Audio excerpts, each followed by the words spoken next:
Pois ele pergunta, seria a falta de um conhecimento simbólico o real motivo em que os parasitas do cristianismo, principalmente do catolicismo, se aproveitam para confundir os fiéis?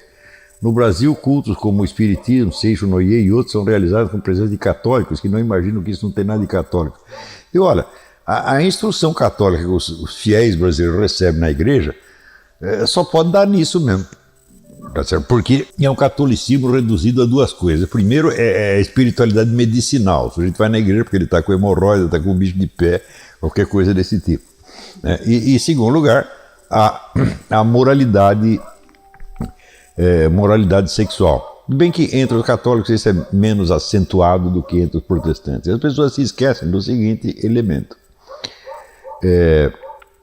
Quando você se abstém dos pecados mais vistosos, mais óbvios, sobretudo de ordem sexual, você está fazendo isso por temor e amor a Deus ou por temor da opinião dos outros, ou por temor da rejeição social, da opinião pública, etc, etc.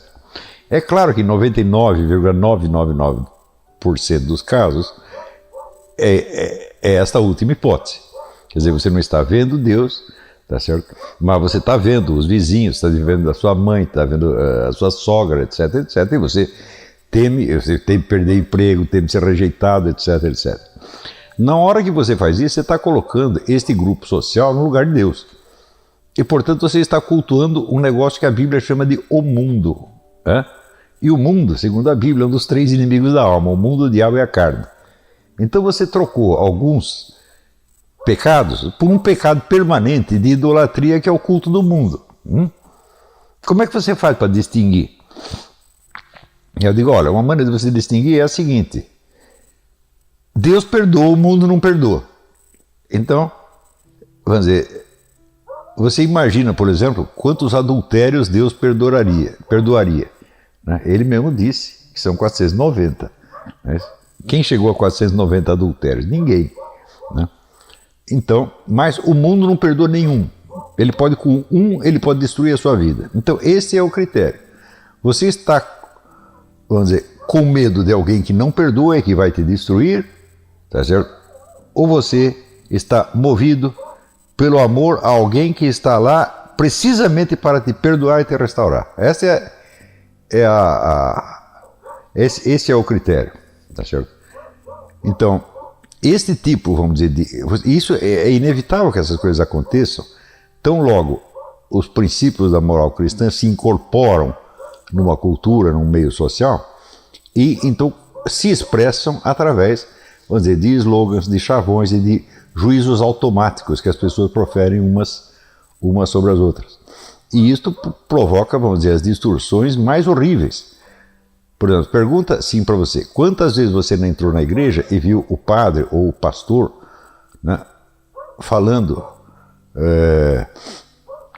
contra os adúlteros, contra as prostitutas, etc, etc, e quantas vezes você o ouviu falando contra os assassinos de cristãos no mundo? Você ouve eles até falando dos pobrezinhos, dos pobres, etc, etc.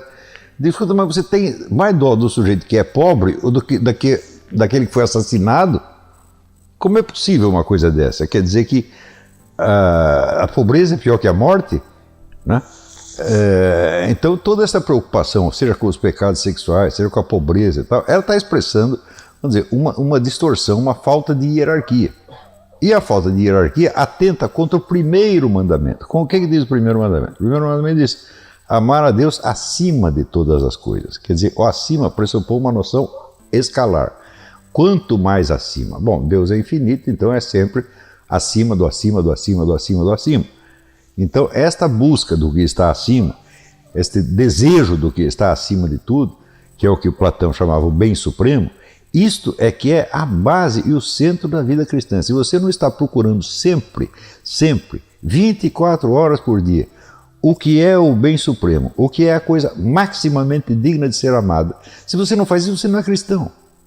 Não interessa que você não adianta você dizer, eu não cometi adultério, não roubei, não matei, etc. Tudo isso é bobagem, tudo isso aí é simplesmente da opinião pública.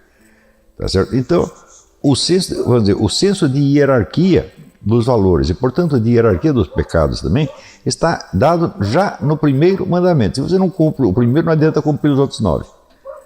E o seu cumprimento dos outros 9 deve obedecer ao critério do primeiro.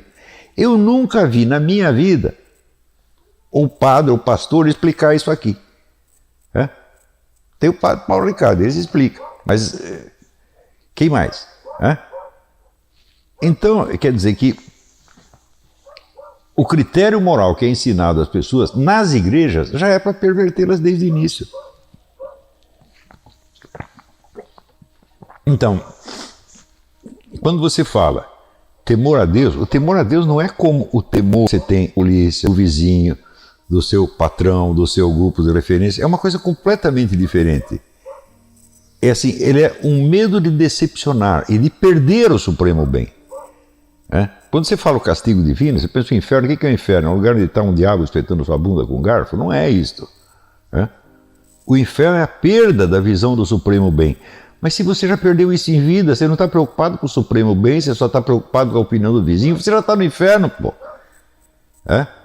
Agora, se tem padres e pastores contribuindo para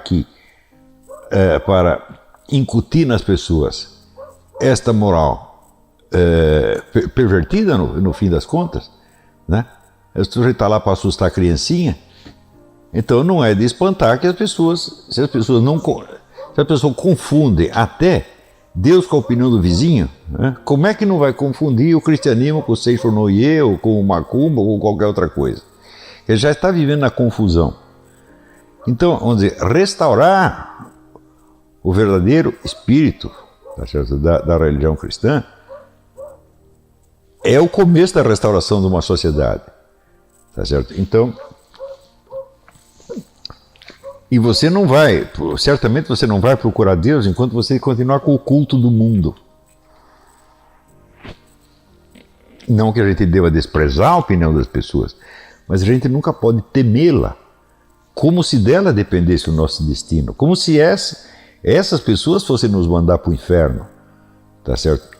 E como, você está pensando a coisa, como se o inferno fosse uma coisa substantiva e física, né? Claro que existe uma expressão física do inferno, sem dúvida, mas o principal no inferno é isso, é a perda do supremo bem, você não tem mais a suprema beleza. Quer dizer, você vê, quando a pessoa diz que ela é cristã, ela está orientando a sua vida por algum valor, algum princípio, alguma meta.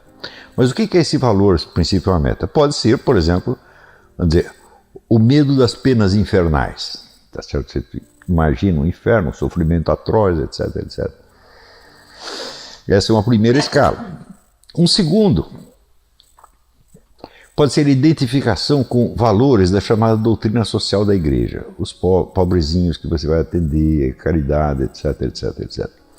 E tem várias motivações que todas elas são cristãs, mas elas só adquirem algum sentido no topo, na chave de abóbada, que é do bem supremo. Então, por exemplo, você está praticando o cristianismo, achando que você pode imaginar as penas do inferno, você pode imaginar uma visão paradisíaca, pode imaginar um paraíso, tá certo? Mas você pode imaginar o que está acima disso, que se chama o bem supremo. O bem supremo é aquilo que enxugará todas as lágrimas e trará, vamos dizer, a redenção de toda a espécie humana, o fim de todo o sofrimento, não para você, mas para todo mundo. Se você está pensando nisto, tá certo? E está buscando isto, então você está amando a Deus. E você, naturalmente, vai fazer a coisa certa. E se você errar, você não vai ficar muito preocupado com isso. Porque se você começa a ficar muito preocupado porque você errou, então você já entrou no remorso, que é uma emoção demoníaca. Tá certo?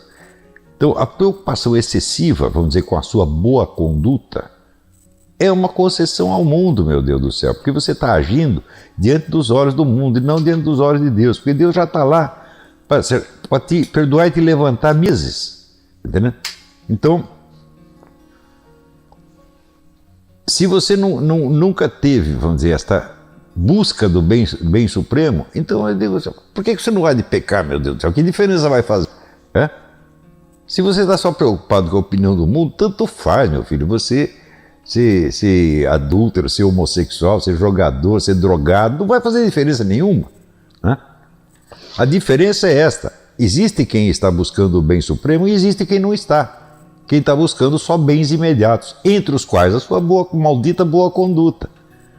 Então quer dizer que toda a educação cristã, sobretudo no Brasil, em outros países não é tanto assim. Eu posso garantir, por exemplo, na França eu vi coisa diferente nas igrejas, aqui eu também vejo, tá certo? Mas no Brasil, o clero inteiro, católico e protestante, parece que está interessado, sobretudo, em corromper as pessoas, tá certo? Então não é de estranhar que aconteça isso, quer dizer, não é só o problema da falta da simbólica. O que está faltando é a coisa mais substantiva, que é a busca do bem supremo. Ele diz aqui, imagino que o que ocorre no Brasil é mais grave do que na época do arianismo, pois os inimigos de hoje são mais diversos e possuem o apoio da mídia. E o povo não consegue distinguir os verdadeiros defensores da ortodoxia, a ponto de achar que alguns padres cantores possuem essa função. Você está montado na razão. Quer dizer, você tem, vamos dizer, a confusão espiritual generalizada.